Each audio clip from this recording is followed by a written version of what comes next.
Hey, how's it going? This is Ricardo, and in this video I'll show you how to remove the wireless card on a Dell Inspiron 3584. If you're looking for parts for this laptop, go to our website and use this coupon for a 5% off discount.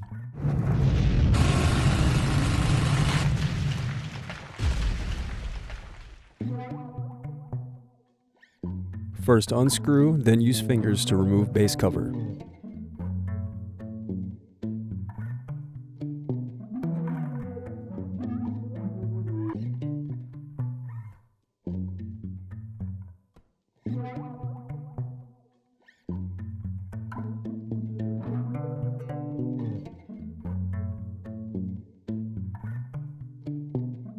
Now unscrew and disconnect battery.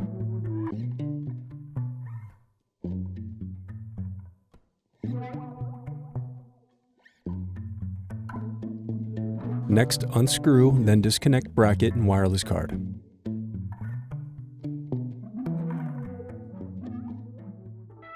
Thanks for watching. Don't forget to like and subscribe if you enjoyed this video.